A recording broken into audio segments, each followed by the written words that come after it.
जय गुरु जी। गुरु जी का शुक्राना। गुरु जी की प्यारी प्यारी संगत का लख लख शुक्राना।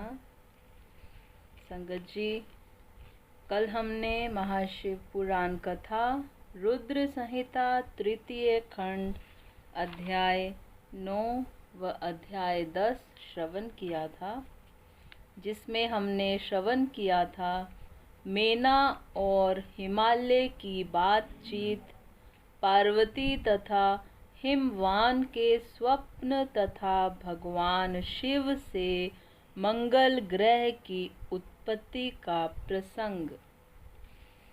संगत जी, आज हम अगला अध्याय 11 श्रवण करेंगे। जय गुरु जी। ओम नमः शिवाय। शिवजी सदा सहाय। ओम नमः शिवाय। गुरुजी सदा सहाय।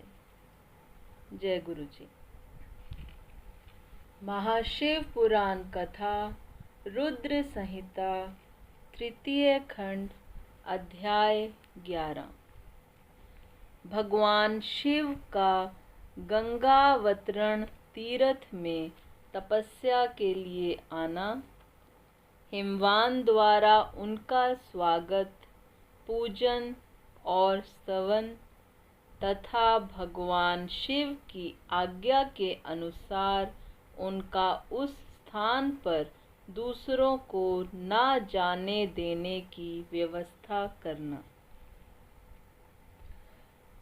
ब्रह्मा जी कहते हैं, नारद, हिमवान की पुत्री लोक पूजित शक्ति स्वरूपा पार्वती हिमालय के घर में रहकर बढ़ने लगी। जब उनकी अवस्था 8 वर्ष की हो गई, तब सती के विरह से कातर हुए शंभु को उनके जन्म का समाचार मिला। नारद उस अद्भुत बालिका पार्वती को हृदय में रखकर वे मन ही मन बड़े आनंद का अनुभव करने लगे। इसी बीच में लौकिक गति का आश्रय ले शंभु ने अपने मन को एकाग्र करने के लिए तप करने का विचार किया। नंदी आदि कुछ शांत पार्षदों को साथ ले वे हिमालय के उत्तम शिखर पर गंगावतार नामक तीर्थ में चले गए, जहाँ पूर्व काल में ब्रह्मा धाम से च्युत होकर समस्त पाप राशि का विनाश करने के लिए चली हुई परम पावनी गंगा पहले पहल भूतल पर अवतीर्ण हुई थी। जितेंद्रिय हर ने वहीं रहकर तपस्या आरंभ की। वे आलस्य रहित हो चेतन ज्ञान स्वरूप नित्य ज्योतिर्मय निरामय जगन्मय चिदानंद स्वरूप द्वैतहीन तथा आश्रय रहित अपने आत्मभूत परमात्मा का एकाग्र भाव से चिंतन करने लगे। भगवान हर के ध्यान परायण होने पर नंदी, भृंगी आदि कुछ अन्य पार्षद गण भी ध्यान में तत्पर हो गए। उस समय कुछ ही प्रमथ गण परमात्मा शंभु की सेवा करते थे। वे सब के सब मौन रहते और एक शब्द भी नहीं बोलते थे। कुछ द्वारपाल हो गए थे। इसी समय गिरिराज हिमवान उस औषधि बहुल शिखर पर भगवान शंकर का शुभ आगमन सुनकर उनके प्रति आदर की भावना से वहां आए। आकर सेवकों सहित गिरिराज ने भगवान रुद्र को प्रणाम किया, उनकी पूजा की और अत्यंत प्रसन्न हो हाथ जोड़ उनका सुंदर स्तवन किया। फिर हिमालय ने कहा, प्रभु, मेरे सौभाग्य का उदय हुआ है जो आप यहाँ पधारे हैं। आपने मुझे सनाथ कर दिया। क्यों ना हो, महात्माओं ने यह ठीक ही वर्णन किया है कि आप दीन वत्सल हैं। आज मेरा जन्म सफल हो गया। आज मेरा जीवन सफल हुआ और आज मेरा सब कुछ सफल हो गया, क्योंकि आपने यहाँ पदार्पण करने का कष्ट उठाया है। महेश्वर, आप मुझे अपना दास समझकर शांत भाव से मुझे सेवा के लिए आज्ञा दीजिए। मैं बड़ी प्रसन्नता से अनन्यचित्त होकर आपकी सेवा करूँगा। ब्रह्मा जी कहते हैं, नारद, गिरिराज का यह वचन सुनकर महेश्वर ने किंचित आंखें खोलीं और सेवकों सहित हिमवान को देखा। सेवकों सहित गिरिराज को उपस्थित देख ध्यान योग में स्थित हुए जगदीश्वर वृषभध्वज ने मुस्कुराते हुए से कहा।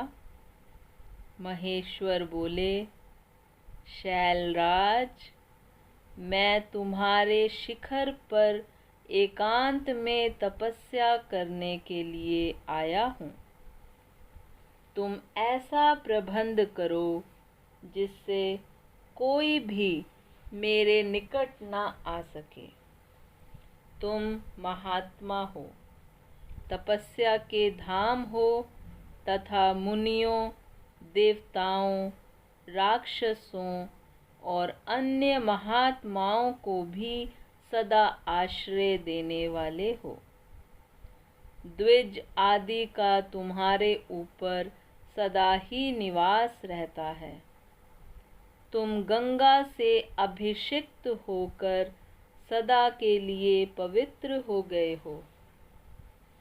दूसरों का उपकार करने वाले तथा संपूर्ण पर्वतों के सामर्थ्यशाली राजा हो। गिरिराज, मैं यहाँ गंगावतरण स्थल में तुम्हारे आश्रित होकर आत्म संयम पूर्वक बड़ी प्रसन्नता के साथ तपस्या करूँगा। शैलराज, गिरिश्रेष्ठ, जिस साधन से यहाँ मेरी तपस्या बिना किसी विघ्न बाधा के चालू रह सके, उसे इस समय प्रयत्न पूर्वक करो। पर्वत प्रवर, मेरी यही सबसे बड़ी सेवा है। तुम अपने घर जाओ और मैंने जो कुछ कहा है उसका उत्तम प्रीति से यत्न पूर्वक प्रबंध करो। ब्रह्मा जी कहते हैं, नारद, ऐसा कहकर सृष्टिकर्ता जगदीश्वर भगवान शंभु चुप हो गए।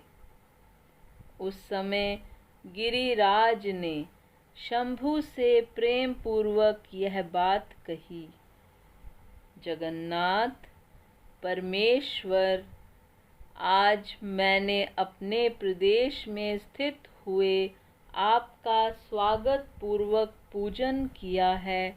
यही मेरे लिए महान सौभाग्य की बात है। अब आपसे और क्या प्रार्थना करूं? महेश्वर, कितने ही देवता बड़े बड़े यत्न का आश्रय ले महान तप करके भी आपको नहीं पाते। वे ही आप यहाँ स्वयं उपस्थित हो गए। मुझसे बढ़कर श्रेष्ठ सौभाग्यशाली और पुण्यात्मा दूसरा कोई नहीं है, क्योंकि आप मेरे पृष्ठभाग पर तपस्या के लिए उपस्थित हैं। परमेश्वर, आज मैं अपने को देवराज इंद्र से भी अधिक भाग्यवान मानता हूँ, क्योंकि सेवकों सहित आपने यहाँ आकर मुझे अनुग्रह का भागी बना दिया। देवेश, आप स्वतंत्र हैं। यहाँ बिना किसी विघ्न बाधा के उत्तम तपस्या कीजिए। प्रभु, मैं आपका दास हूँ, अतः सदा आपकी आज्ञा के अनुसार सेवा करूँगा। ब्रह्मा जी कहते हैं, नारद, ऐसा कहकर गिरिराज हिमालय तुरंत अपने घर को लौट आए। उन्होंने अपनी प्रिया मेना को बड़े आदर से यह सारा वृतांत कह सुनाया। तत्पश्चात शैलराज ने साथ जाने वाले परिजनों तथा समस्त सेवक गणों को बुलाकर उन्हें ठीक ठीक समझाया। हिमालय बोले, आज से कोई भी गंगावतरण नामक स्थान में, जो मेरे पृष्ठ भाग में ही है, मेरी आज्ञा मानकर ना जाए। यह मैं सच्ची बात कहता हूँ। यदि कोई वहाँ जाएगा तो उस महादुष्ट को मैं विशेष दंड दूंगा। मुने, इस प्रकार अपने समस्त गणों को शीघ्र ही नियंत्रित करके हिमवान ने विघ्न निवारण के लिए जो सुंदर प्रयत्न किया, वह तुम्हें बताता हूँ। इति श्री महाशिव पुराण कथा रुद्र संहिता तृतीय खंड अध्याय 11 समाप्त। जय गुरु जी। संगत जी, आज का अध्याय यहीं पर संपन्न होता है। संगत जी, अब आरती का समय है। जय गुरु जी। ओम जय शिव ओमकारा, स्वामी हरे शिव ओमकारा, ब्रह्मा विष्णु सदा शिव, बोले भोलेनाथ महादेव, अर्धांगी धारा, ओम जय शिव ओमकारा। एकानन चतुरानन पंचानन राजे, स्वामी पंचानन राजे, हंसानन गरुड़ासन, वृषवाहन साजे, ओम जय शिव ओंकारा। दो भुज चार चतुर्भुज, 10 भुज ते सोहे, स्वामी 10 भुज ते सोहे, तीनों रूप निरखता, त्रिभुवन जन मोहे, ओम जय शिव ओंकारा। अक्षमाला बनिमाला, मुंडमाला धारी, स्वामी मुंडमाला धारी, चंदन मृग मद चंदा, भोले शुभकारी, ओम जय शिव ओंकारा। श्वेतांबर पीतांबर, बाघांबर अंगे, स्वामी बाघांबर अंगे, सनकादिक ब्रह्मादिक भूतादिक संगे। ओम जय शिव ओमकारा। करके मध्य कमंडल चक्र त्रिशूल धरता। भोले चक्र त्रिशूल धरता। जग करता जग हरता जग पालन करता। ओम जय शिव ओमकारा। त्रिगुण शिव जी की आरती जो कोई नर गावे।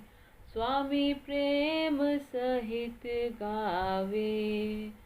कहत शिवानंद स्वामी कहत हरि हरि स्वामी। मन वांछित फल पावे। ओम जय शिव ओमकारा। ओम जय शिव ओमकारा। स्वामी हर शिव ओमकारा। भोले पार्वती का प्यारा। ब्रह्मा विष्णु सदा शिव। भोले भोलेनाथ महादेव। अर्धांगी धारा। ओम जय शिव ओमकारा। बोलो शंकर भगवान की जय। भोलेनाथ भंडारी की जय। पार्वती माता की जय। बोलो सद्गुरु महाराज की जय। जय गुरु जी। शुक्राना गुरु जी। शुक्राना संगत जी। जय गुरु जी।